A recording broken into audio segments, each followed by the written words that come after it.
You got it.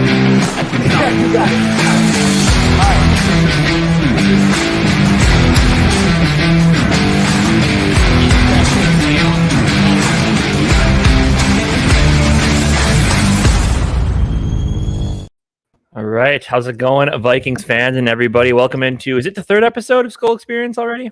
Been doing it 3 weeks? I think we're number 5, man. Number 5, 4, 3, something. I don't know. Done a lot of them. The weeks just kind of run together this season. This week we are joined by Shelby Tweetin. How's it going tonight? So good. Amazing. Feeling good. 10-2. 10-2 is pretty exciting. I was at the game this past Sunday. I was hands on my knees, exhausted by the end of that thing. It was like every game has been this year. Yeah, it's been an up and down experience. I think in the set before the game, I told the group I was with that I had never been to a live Minnesota Vikings loss. I was taking a lot of flack for that, especially when the second half happened. And then in the first half, I looked at my friend and I said, I think this is going to be the first game where we have a stress-free win. And one of those things were not true, but one of them was the most important one: Minnesota Vikings pulling out the W. But yeah, 10-2. If somebody told any of us beginning of the season we'd be 10-2, even with all the stress, you're going to take it 11 times out of 10. So it's been a ton of fun. Shelby, want to ask, how did you come into Vikings fandom? Are you from Minnesota originally, or what's the story? I'm from Mankato. Okay. So last time I checked, that's in Minnesota, Casey, in case you didn't know. It's where Vikings training camp was. Yes, it was. Awesome. Basically, my dad is a diehard fan, and then I just have a football family in general. And being in Mankato was like every summer we would go to training camp, and then when I was 5, my dad would get like one free game a year from his work. And then it just became every year me and my dad went to a game because, like, my birthday's December 19th. His is the 29th. So there was always a game either, like, on one of our birthdays or around it. And then that just kind of became our thing. And then when Adrian Peterson started, I was like, okay, teach me the game. Like, I actually want to learn. I want to, be as invested as you. And then it was all just kind of downhill from there. Yeah, pretty much. Before moving on here, Purple Pocket Podcast wrap. Thanks for joining. Appreciate the viewership. Let me bring this up, Dave. I'll let you go through all of this. Yeah, we got friends of the channel, Purple and Gold for Days. I do a show with him. We did one yesterday. We interviewed Greg Coleman. Go check that out on Minnesota Sports Talk. Purple Pocket Podcast, who just joined us. We do a show Tuesday and Thursdays, and in post game on Sundays at 9:15. A GG Sports Podcast. You're looking at the two handsome guys right here, and the Purple Code is where all of us do at least one show a week. So those are the friends of the family. We're partnered with Fanatics. It is not good as Shelby's show. Or Shelby's website, which is called thatshit.org/skull. But hey, Fanatics is almost there. Go buy some stuff on Fanatics. Help support the channel. You actually have to copy and paste the links that I got in my description of the video, but that helps out the channel. And the next, we are partnered with ChuckForeman44.com. We're giving away on one of my shows on Tuesday next week. We're giving away the Spin Doctor bobblehead. You see, it's autographed by Chuck Foreman, and the jersey behind me is autographed by Chuck Foreman. We're giving away that January 3rd. Make sure you hit subscribe, like, and leave a comment, and you'll be entered to win the contest. I do not throw away entries. And Shelby, you're eligible, even though you're a friend of the channel. So we're good. Cool. Right. So obviously we're here to talk some ball, but first off, so Shelby, I heard from Dave that you had a little experience on American Idol back in the day. I want to know a little bit about that before we start talking ball. By the way, just a little tidbit on that. Jennifer Lopez said she had a beautiful voice. Take it away, Shelby. Yeah, so I was in high school and I was 17, and I kind of just, I wouldn't even call myself a singer. I think I was just overly confident and was like, let's just go for it. And me and my family kind of made it like a road trip. So we road tripped to Colorado, and like the only goal was to make it past cattle call round. And, we tented, we went whitewater rafting. So that alone was just such an amazing trip. And then I just made it, and then I kept making it, and then I kept making it. And then all of a sudden they're in my hometown, and they're at my school, and they're at my house. And then I go to Hollywood Week, and I actually turned 18 the day I made top 40. And then right before top 20, it was like, there's one spot left. It was between me and 2 other girls, and I was not that spot. But hey, that's still a pretty remarkable run. Like that's because I've heard it's hard to even get, like, it's impossible to get to that point pretty much. So getting that far is still pretty impressive. Yeah, looking back, it's because just Denver alone, there was 11,000 people that auditioned, and I was the last girl standing from Denver. So when you think about it in that way, it's crazy. I still have like lifelong friends. Just talked to one of the producers from the show today. So it was just such an amazing experience, and it brought a lot of like doors for me. I got to sing the anthem for the Vikings twice, actually. Oh, wow. I didn't know that. That's awesome. Yeah. Awesome. So no complaints. I think that it's one of the best experiences of my life. Yeah. Can we find that on YouTube? You doing the national anthem? You can. Yeah. All right. I'm going to go look into that. So now let's talk. My name. Let me ask this question real quick. Go ahead. You are pretty prominent on Twitter. The fact that it's Shelby Tweetin, was that, I mean, did you Twitter, that's my home now because my name is Shelby Tweetin. How'd that work out? I mean, is your last name Tweetin? It is. And that's so coincidental. When Twitter came out, everyone was like, Shelby, you have to get a Twitter. You have to get a Twitter. And then for a while, my name was like Shelby B. Tweetin on cool Twitter. Too. Mm-hmm. And then I actually was on Idol, and they were the ones that were like, you need to just do your name. But then even that, it's Shelby Tweetin. So it's just funny. But people didn't, like, my name is spelled Tweten. And a bunch of people were just like, oh, well, you should just put Tweetin, like Tweetin. So that's why it says like Shelby, quote unquote. In quote, yeah. And I used them in our I used it in our thumbnail as quotes because I did think your name was spelled differently. So hey, I helped you. I appreciate that.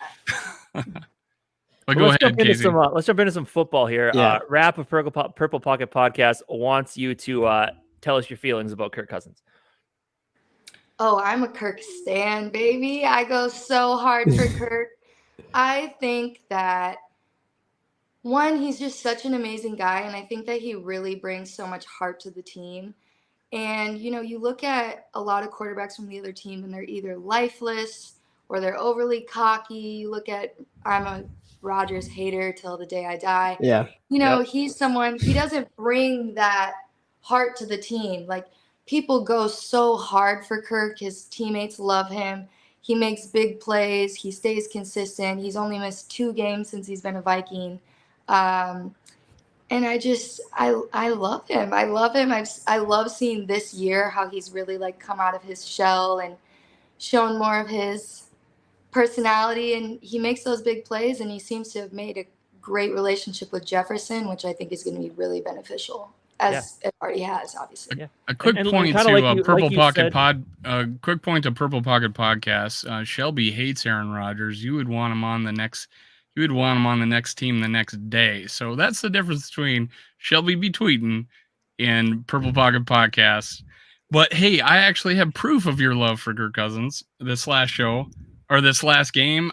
Shelby tweeting, quote unquote, I love Kirk's balls this year. Laughing emoji. Like, fuck it.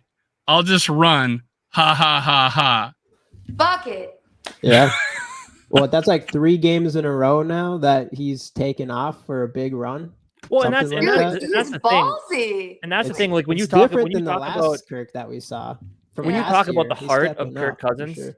When you talk about the heart of Kirk Cousins, there's 2 plays in this last game that really just show you that. The first one was when he did decide to just run, lowers the shoulder, barrels into a defender. And the second one is the one you would just respect when you watch him play, was the deep shot to Reagor when he just took the huge hit right to the ribs. Luckily, he's wearing those rib protectors, but he doesn't lay around. He doesn't get up like Rodgers and wince and look at the hand like he's hurt. He just gets back up, walks into the huddle, and just starts calling the next play. And then hold a press conference and blame all your teammates, or wait to the end of the season to make an excuse that you've been injured all season long. Yeah, and that's why you guys aren't any good. And flip off Anthony Barr for tackling you. So back to Jalen Reagor though. So he's someone I feel like we're underutilizing big time. What do you feel about that? Like, because we haven't seen tons from KJ Osborne. I do feel like Thielen, you're from Mankato, so you're probably are you a big Thielen fan? I was friends with him in college, so it's kind of weird to be like, I'm a Thielen fan, but yeah, I love him. I think that he's great. I think that getting a little old, but he's still good though. He's still good and reliable. I mean, maybe he hasn't dropped a pass this year according to PFF, so even though he was surprised by that one himself. But do you think that Jalen Reagor is do you think we should utilize him more? I don't know, because I think we should. It seems like every time we get the ball in his hands at this point, something positive comes from it. Especially, I mean, that big catch was huge last game. Yeah, no, I've been saying that for a while. I think I tweeted about it, but actually you did. And let me read that really quick. We getting what we wanted, more utilization of Reagor, and I love it. And I think this is clappy hands. I don't know what that. I think that's clappy hands, skull Vikings. But go ahead. Yeah, I think that.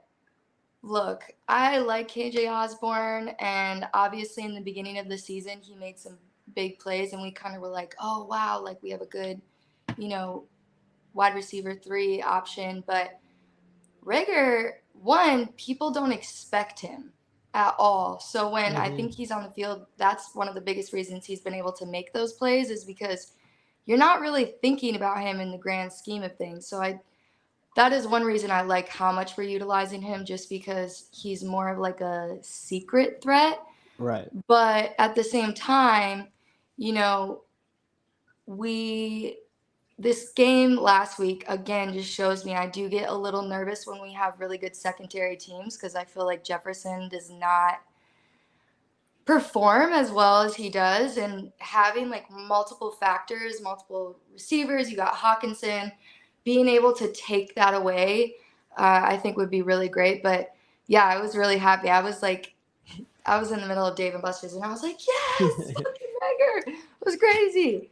But yeah, I think you made a comment at the end at the end of the game. He was I saw him interviewed in a tunnel or something like that, and he was like, we've been practicing that play all week. He threw it to to where he had open green to go run and get. So, with Reagor, it's speed kills.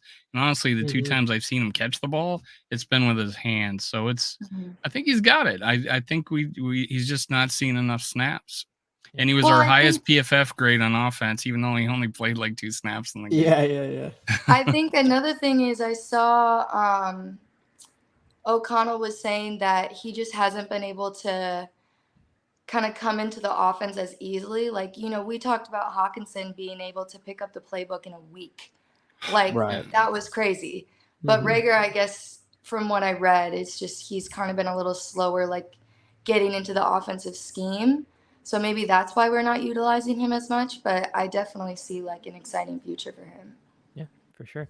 And I think we're going to need all the help we can get going into this potential division clinching game in Detroit. Now, me and Jamie go back and forth on this.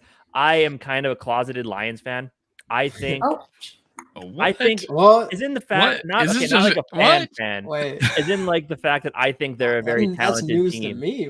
I think they're a very talented team, and I'm actually kind of like behind the shades, cheering for them because. Wait, not against us. No, not against us. You need to chill out with this. I'm sorry, Shelby. I can't believe we brought you on and you had to hear this. I don't know. next we're not going to bring you on Packers week. That's for sure.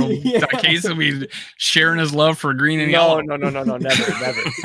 But people are kind of, like the Lions, like the little brother, like the one. It is like you're not in love with them. You're in like with them. Well, you like them because they lose to us every time. I just like they're the little brother that gets bullied all the time because nobody thinks they're any good, but deep down they actually have a lot of heart. They're a good football team. They got a lot of talent, and I think they're going to test us this week. I think we match up. I think we're pretty even. I mean, obviously you take Kirk over Goff, you take JJ over St. Brown, even though I'm a huge St. Brown guy.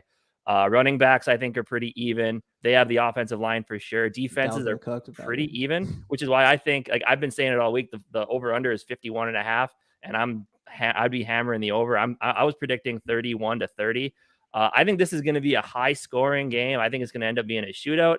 I think it's going to be a fun one. I do think the Vikings obviously will pull it out and win the division, but I'm just curious what everybody else's thoughts are on this game. I think the Lions are a tough matchup. Like I said, I agree. Oh, I'll let Shelby take it from here, actually. Shelby, what do you think? Oh, I was going to say I agree. I'm actually going to be in Detroit. So I think that's the best luck we have. But I was at the other Lions game, and that I was very stressed, and that obviously was, a shootout as well. They do scare me. I definitely can't say I love them or even like them, but I don't think that they're garbage by any means. Yeah, he's been saying this all week. Yeah, because he does have heart. They do have heart. They have a crazy offensive line. They have a good offense. I think that they just don't have the specific things that they need, or they're not, because that's the thing. They do have like solid weapons, but I also think Hawkinson's going to go in with a lot of heart to that game. I think that's going to be really huge. And then we're going to see some big plays by Jefferson again.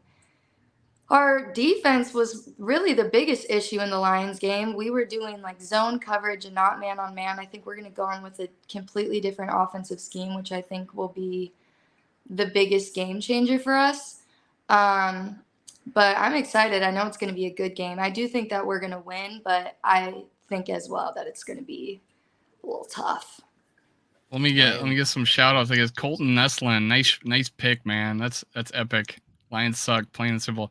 We got YouTube royalty on here. We got Grandizer 12, who is the straw that stirs the drink on YouTube.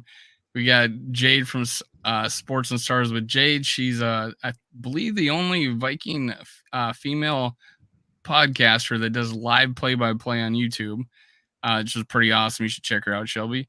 Too Evil to Hope. I still hate you, so go on to another show. No, I'm kidding, man. I love that you're here, man. He's my antagonist on this. Purple Pocket Podcast is for sure, but him and Too Evil to Hope are a tag team against me, so they love to show up. But hey, thanks for guys for showing up. And yes, I had sum it up. I can't even read that. Sorry. Yes, I had to sum it up about Detroit. They're trash. I mean, come on. That's obvious. Well, they've won 4 of their last 5. This is the NFL. These guys are getting paid to play football. I too, and I'm going to answer your question. It was either Casey or Jamie. I think it's a tough matchup this week for the fact that our defense has given up a lot of yardage, and all it'll take is them to get the ball at the 40 and the 50 instead of the 20 and the 30. And they'll have a chance to. Our defense gives up a lot of yards, and the only thing that's helping them is that we're pinning teams deep, and they always have to go the length of the field. And as long as we're on special teams, we might get this same result where we win another close one. I would like us to come out and finally win 2 games, much like you, Casey. At halftime, I was on Jade's halftime show, and I said, hey, we finally going to get a complete game. I was completely wrong about that, but I agree with Shelby. It was all about the defense in that second half, although we did have one long drive on offense. But I think you brought up that and I'm not going to read your tweet, but we just don't compete in the third quarter. And I knew I was going to squeeze $5 out of Too Evil to Hope here. Thanks, man. Super chat's available. But you brought up the fact that on one of your tweets, third quarter, but hey, y'all, it's the fourth quarter. We're going to, you were optimistic for the fourth quarter. What do you see about this team that we can't do crap in the third quarter, but we're always showing up on the fourth? It's really frustrating, honestly, because I think that's the only thing holding us back. If we played as well as we've been playing in the fourth quarter, no one would have shit to say, because I think that we would be in line with the Eagles, because everyone says the Eagles are powerful, the Eagles are hungry, and we are that in the fourth quarter. We're even that. It's annoying to me that we go in and we score on almost every first drive, and then we just kind of go to shit there for a little bit, and then we come in the fourth and we fucking dominate. And it's just interesting I don't know, because usually you would think that you would come off of halftime and you'd be ready. And I was actually watching with the Jets fan, and he was like, literally the whole first half, he's like, I'm not even worried because third quarter we're going to come back. And I'm like, and he's like, I mean, that's probably just what everyone says. You guys suck in the third quarter. And then the third quarter happens, and I'm like, oh my God. And we go out in 3 and outs. Yeah. But that's the friend that I went to the game, that's exactly what he said too. He's like, we're one of the worst third quarter teams, and the Jets are one of the best third quarter teams. So the best fourth quarter teams. That's all it really matters. Like the first drive was 2 runs, and we threw a pass to the flat. I'm like, run, pass. I'm like, oh, where did I see this before? But I just the creativity was crap. But then that long drive settled me down, and there were some really good plays in that. So. I mean, it turns out to be the game winner. So, and thank God the defense, decided to, tough it out at the goal line. Otherwise, I don't think we win that game. Speaking of the defense, Shelby, I actually wanted to ask you about this as well. What are your thoughts on Donatel and that defense? Like, because we asked Wabi last week, like we asked him if he thought it was a scheme thing or if he thought it was players, and he thought it was more players than it was scheme. Yeah, because the first half of the season, again, I was thinking that we were doing zone coverage and they were not fast enough to get to the receivers. Like, especially if you think of the Lions game at the beginning of the year, it's like they're standing so far back and they're not getting up there fast enough. So they're getting all these yards because no one's there to tackle them.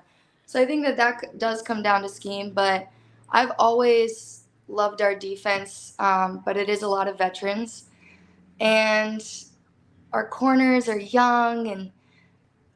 But we have what frustrates me is when you come down to maybe it is the players, because our corners in and out. Danielle Hunter is not who he used to be. I think the second half of the season he's stepped up. Also, Zadarius Smith hasn't really been around the last couple weeks. We were having some of the best pass rush in the league, and I think that we kind of dwindled a little bit. So I think it's a good even, but you also look at the Lions game from the beginning of the year, and they were going in on fourth down like crazy. And I had tweeted in that game where that just shows me that they're not really afraid of the defense. And I think that now it's a little bit different. But again, how I feel about the third quarter is how I feel about the defense, because how are y'all shit for half the game, and then the end of the fourth quarter? Tell us what your real thing. Tell us what you're back anymore. Okay, I will never lie. Okay, I am blunt. I am honest. It's just like, how did y'all not make a play? You forget how to tackle half the fucking game. And then in the fourth quarter, we've won 3 games by interceptions. You have the strip ball by Dantzler. Like, what is different? The thing that I've always said about the Vikings that frustrates me is we do better when we don't know if we're going to win. Like, I think the only reason we've had games that are as close this year is because we get way too comfortable, and then we shit the bed. And then once it's like, oh wait, we actually might lose this game, let's actually try. And then everyone sees like, okay, yeah, this is a good ass team. But yeah, there's like these weird lulls. I think that Donatel's a big shift, but I do think it's just a mixture of both. At the end of the Yeah. I mean, because I've always been under the impression that I thought it was a lot of the scheme as well. Like even just being at the game this last week, and my friend pointed, I mean, we were talking about it the whole time. It's just the corners give like 10, 12 yards. Yeah. Any quarterback, and we can't get any pressure because we only send four-man rush packages normally. So, Mike White, yeah, he's a backup quarterback, but any quarterback in the NFL can make a throw if he has all the time in the world and those guys are wide open. Like he'll be able to make some sort of a pass to move the ball down the field. So that's been frustrating. But, and Cam Bynum kind of mentioned after this last game, it's like you notice like the big time players come up with a play that they need to, and we've seen that like you talk about multiple times to win the game. And that's kind of what Cam Bynum said is like, yeah, I get it. Like we've been in a lot of these games, but to us, it's just another play. Like that's kind of what it's come down to now. It's just another play. We don't even think about it as a game, like 4th and 10 game on the line situation. We just think it's football. We're in this situation all the time, every week. It's just another game. So and it's weird. And I think all that does come down to the attitude of the coach, where I think Kevin O'Connell has been a major reason why this team is doing what they're doing this year. If there's, I'll go man crush mode here. I love Kevin O'Connell. I love him. Oh, I thought he was about to say Jared Goff. Oh, I hate Jared Goff. Jared Goff's not that good. Kevin O'Connell. No, I think to give some credit to the defense a little bit, as we have been hard on them. Although they did give up 480 yards, they went the Jets went 3 for 16 on third down, and they went 1 for 6 in the red zone. So there's a lot to be said there. They scored 1 touchdown, right? They scored 1 touchdown, which is kind of crazy. And we stopped them at the goal line, and of course that pick at the end. But yeah, 1 and 6 in the red zone, and 3 for 16 on third downs. So people can say the defense had a lot to do with us winning that game, and I agree, Shelby. I feel like it's almost we get that lead and then we get conservative. I just feel like we're getting conservative. Our yards per pass or our yards per play is even a yard per play down from last year, and we thought we were conservative last year. Yeah. Right. So it's really odd that we go to an offensive minded coach, and in a lot of cases we're just as conservative coming out of the half as we were, before. Well, what do you? Go ahead, Jamie. Oh, I was gonna say, and some of our best second and third quarters offensively come from when we're also behind. So it's like as long as we're behind, our offense steps up and goes down and scores. And it does. So it's like we are being conservative or something. I don't know what it is. It's like we need to always be behind just for our offense to be firing. That's the game plan. And that's what it feels like. Get behind.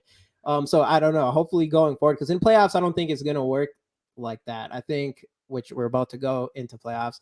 I don't think we're going to be able to keep doing it, playing like that. We're going to have big second quarters, third quarters, with already being in the lead. We can't just expect to, don't get me wrong. If we play to the end of the fourth every single game and end up winning, that's great. But then we play against these teams against like Dallas and Eagles who beat us.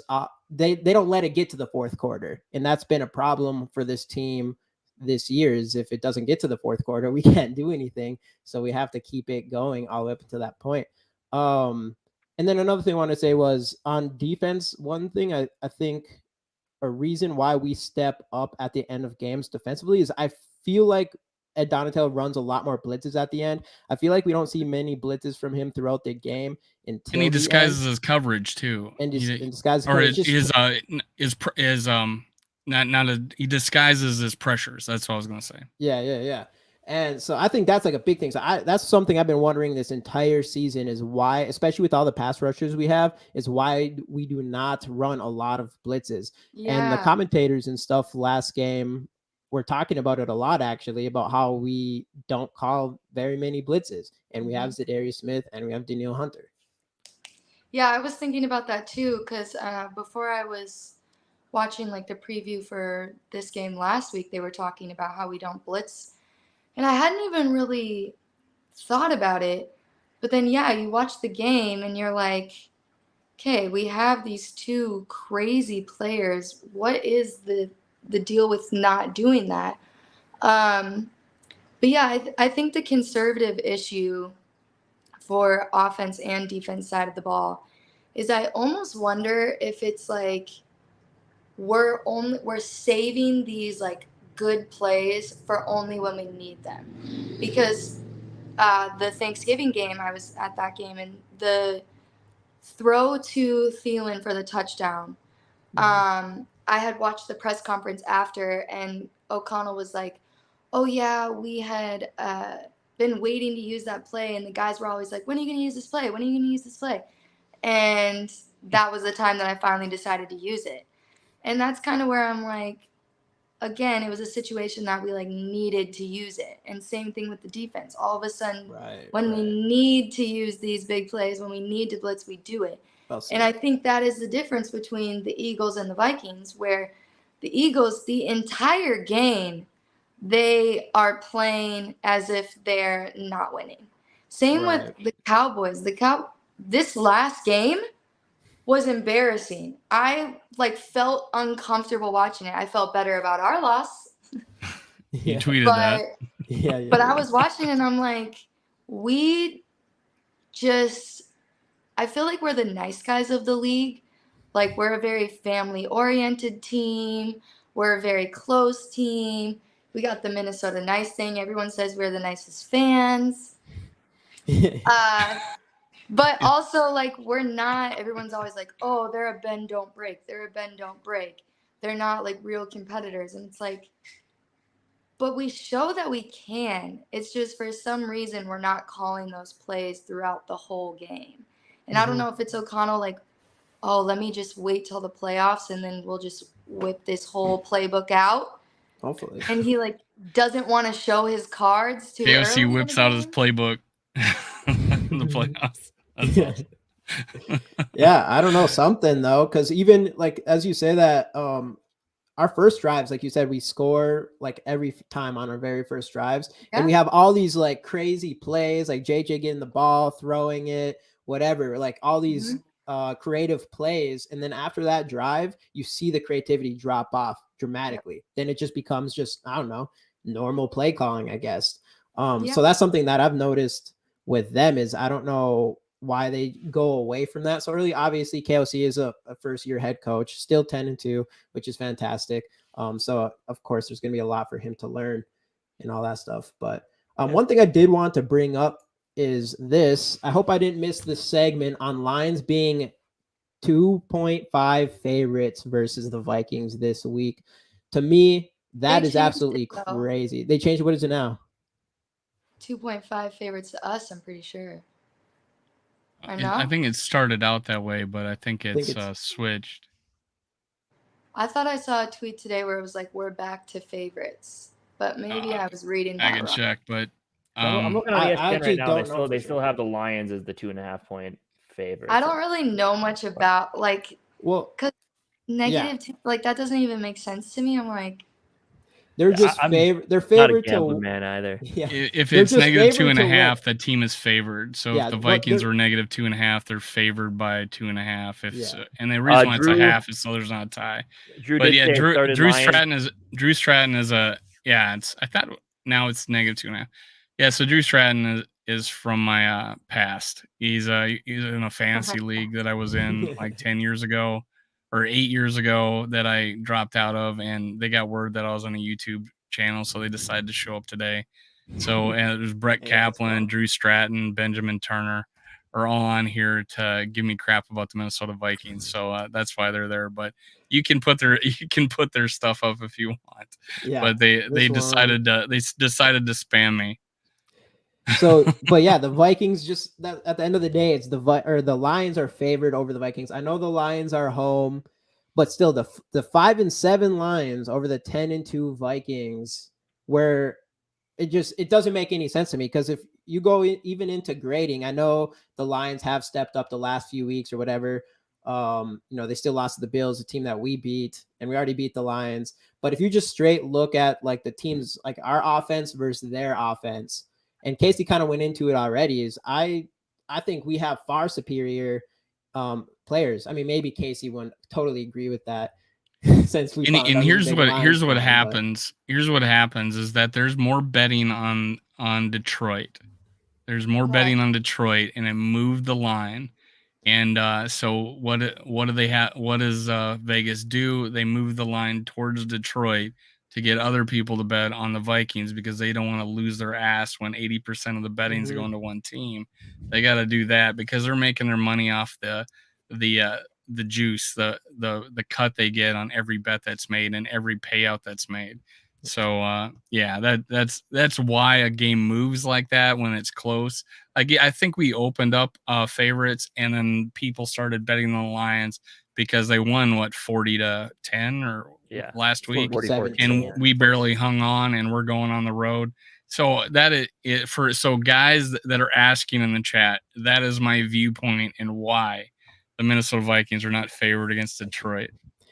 Yeah, two things I did want to point out since we're talking about the teams versus each other. This one, no, but nice try.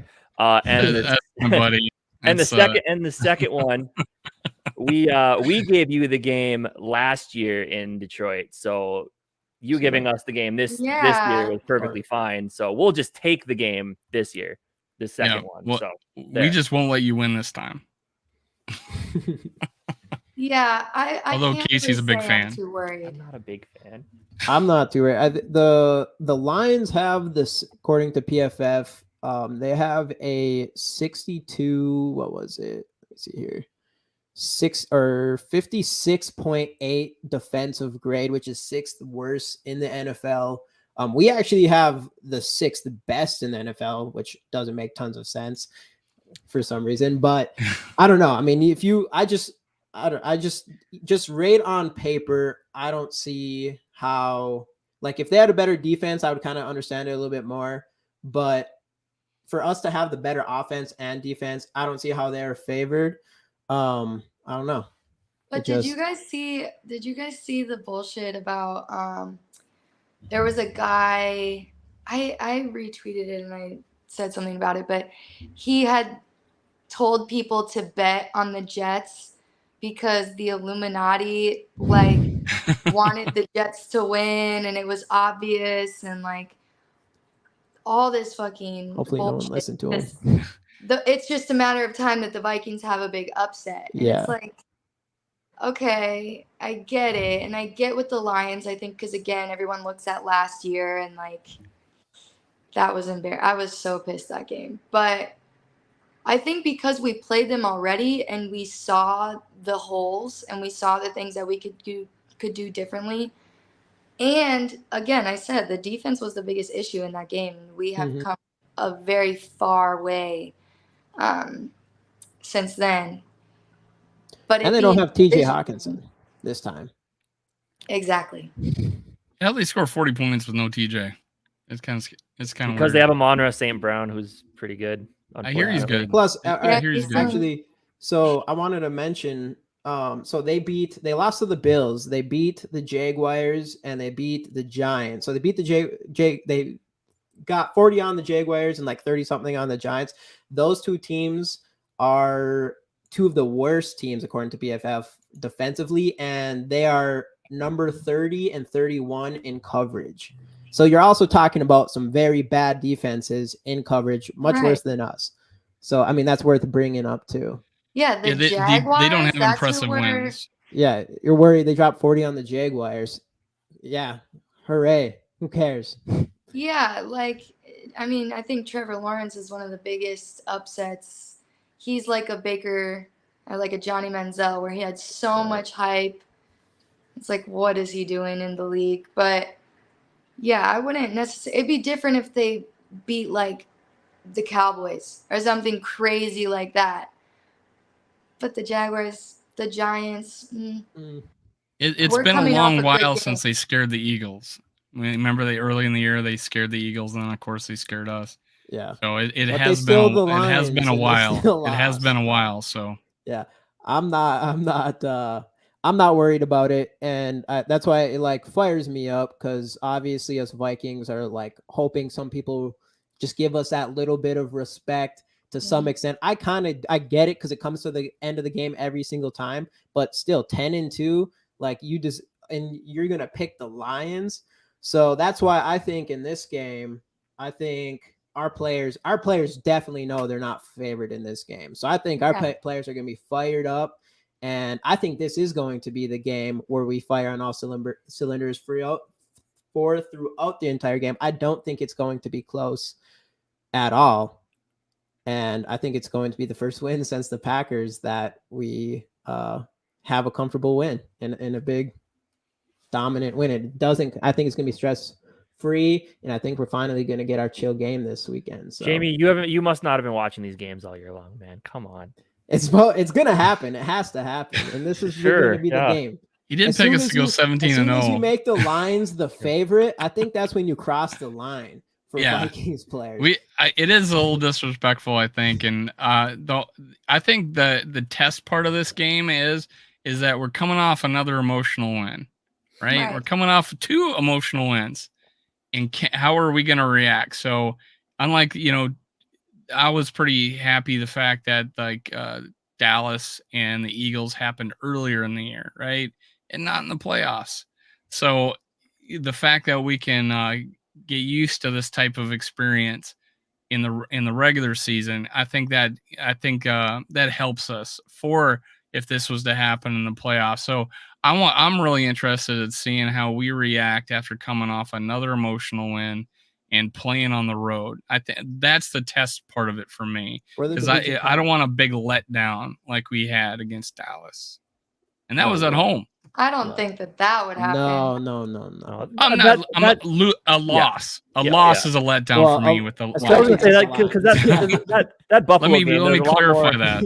There was a lot more behind that Buffalo game than there was the Jets game. Like that Buffalo game was that game we weren't supposed to win on the road and found the way. That game was fun. Well, and the Cowboys game, I would never say that I want a loss, but I think that, at the same time we were coming off the Buffalo win and we had a big stretch. We had the Buffaloes, then we had the Cowboys and the Patriots and the Jets. Like we already knew that those were going to be tough games, and I didn't want us to lose that badly, obviously, but I think that we needed that fire under us again, because even the Eagles said when they had their loss against the Commanders, there was a player that was like, this brings the fans back down to reality. It brings us back down to there's only one team to ever go in a perfect season. That's the Dolphins. It's just not realistic. And I think for a team like us that does better with adversity, that loss was kind of good for us. But again, I'm not too worried about this week. I was worried last week, to be honest. I was being realistic. And that was probably the only win this year that I was really not happy about. Obviously you're happy about a win, but just watching that game was what are y'all doing?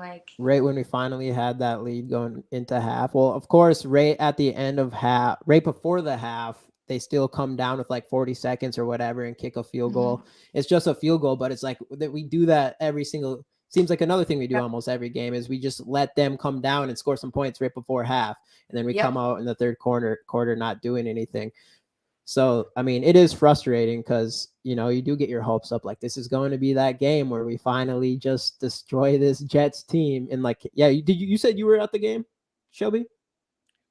No, Buffalo Wild Wings. Oh, you were. Oh, okay. And Casey was at the game. So. Yeah, Dave and Buster's. That's right. You're one of the two. Sorry, Dave and Buster's. But yeah, Casey was at the game. So, I mean, for him, I'm sure it was really the highs and lows. And my hands were red because I was clapping him so much, trying to get loud for the defense to do something at the end of that game. It was, it was a lot of fun. He was actually checking the score of the Lions game. Yeah, I know. Ooh, the Lions are up 40-14. I was checking the score because if they lost, we'd have won the division. So that was the only reason I was watching. I'm kidding, man. And then, But then, of course, it was like Jamie's house showing the scoreboard and nobody, showing the scores. No one cared. The Packers game come up, they're losing 16-0. The place erupted. Showed the next score, nothing. Flipped it back to the Packers score. The place erupted again. And then the Packers came back, of course, and won the game. And now all the fans, now their fans are talking like, we want the Vikings in the playoffs. We're on the table. We're not worried about you guys there in the playoffs. I'm like, just shut up. You guys, I'm sure they did this. They did this earlier too. We beat the Cowboys. That's it. We're going on a run. Then you lose to the Titans. You come back and you beat the Bears. Now you're on your bye week, whatever. But Packers fans do this. They don't understand what it's like to lose. So now that they're doing it, they think every win they're just going to bounce back and run the table. That's so annoying. That's so annoying. I've been getting in some drama with Packers fans. So you've been on some other podcasts with other fans? Yeah, take an opportunity to explain that, where you're at on YouTube. Yeah, so I'm on a podcast for the NFC North. So we have something like this, except it would be like I'm the Vikings fan. We'd have a Lions, a Bears, and a Packers. Sometimes we have like me and this guy named Dave is another Vikings fan, and then the Packers fans kind of shift. Maybe we'll have like 2 Packers fans one week, 2 Bears fans, but it's a Bears guy that it's his podcast, and then everyone else is kind of more guests. But I'm the person, me and Dave are on the most consistently. Like I've been on every week for, I don't know, maybe 2 months. But it's interesting because we talk about all the games, like all the NFC North games, and then it's just the Packers fans. There's some of them that are realistic, but most of them, they still got so much shit to say. And I always, because all they have to say is Rodgers, and I'm like, have you been watching this year? No, it's called. You gotta remember, he got the right. He got the broken thumb. Yeah, he's got the broken thumb. That's the only reason why the Packers are losing. There's always an excuse. There's always took him 10 weeks to say it, but there's always some sort of excuse with Aaron Rodgers to why he's not playing well when he has a bad stretch. There's always something. Yeah, it's annoying. He's a pussy. Yes, yes. He needs to go on an ayahuasca trip again, I think. Yeah, I guess so. Just so everybody knows, the podcast Shelby is on is there's a link in the description of the video below, and make sure you hit subscribe, like, and comment to enter our contest. Thought I'd plug that. I'll be on that after this show. So. Oh, cool. Yeah, comment. You win that jersey. But yeah.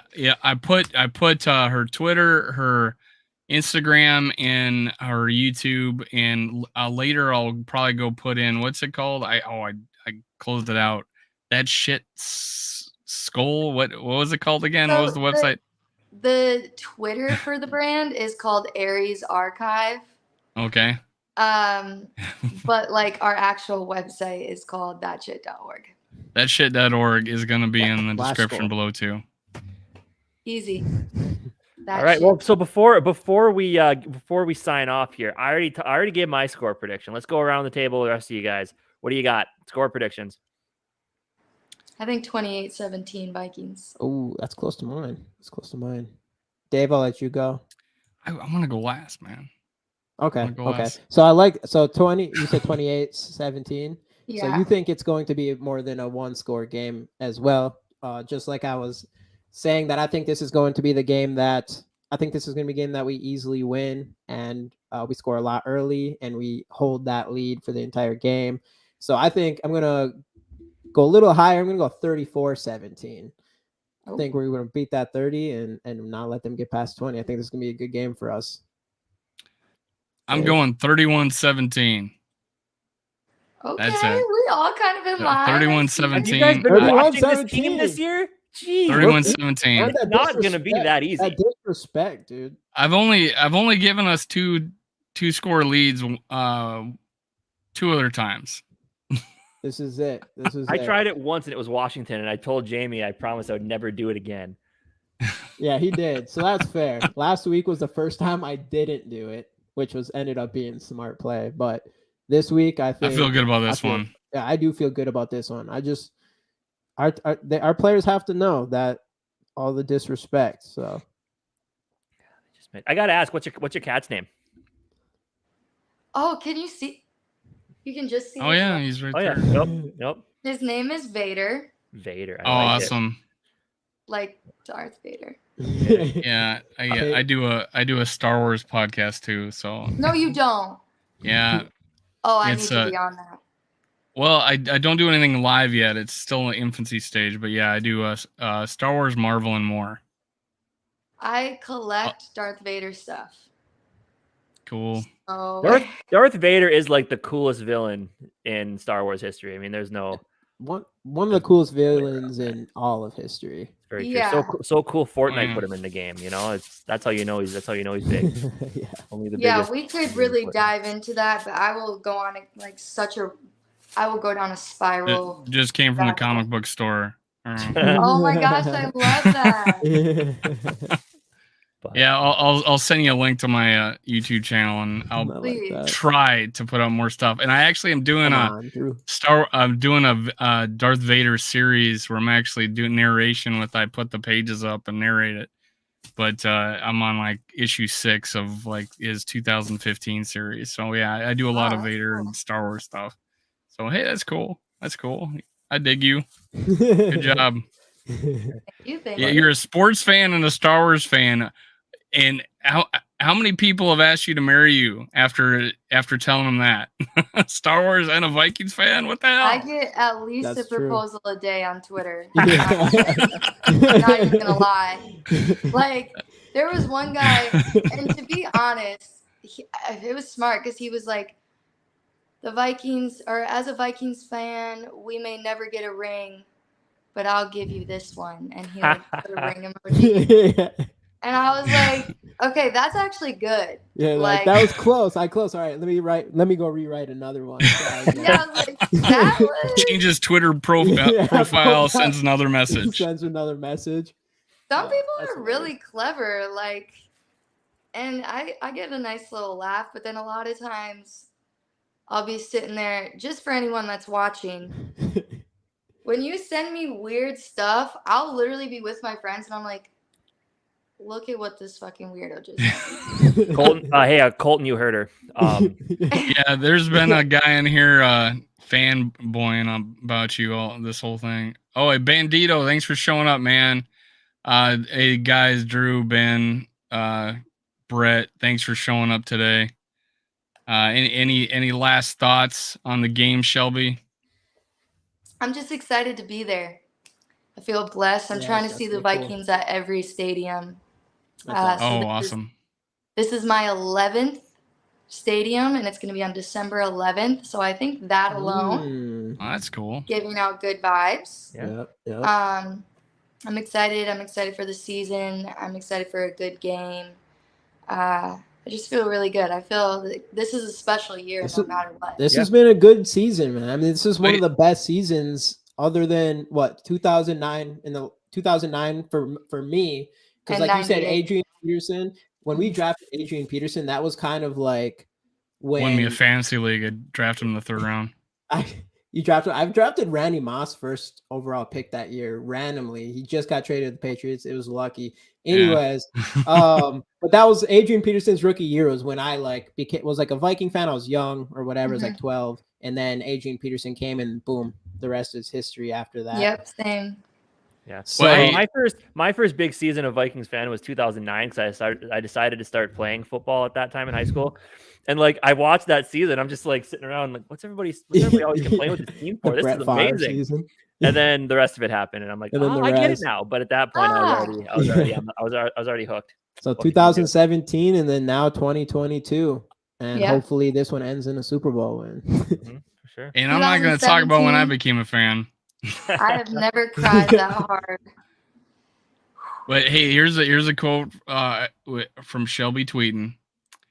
People, and this is someone was talking about how like this type of season's not happened in a long time, and it's pretty long, so I won't read that. But I'll read Shelby's response. People may want to talk shit that we've been barely winning, but this shit is not normal. We got something special, and we're doing what we need to do. Skull Vikings. Let's go. There we go. Let's go. Hey, thanks everybody for showing up. Yeah. This is the Skull Experience. Casey, Jamie, Shelby, and Dave. Shelby, come back again. Yes, we loved you. Our listeners loved you, and I can't wait to have you on again.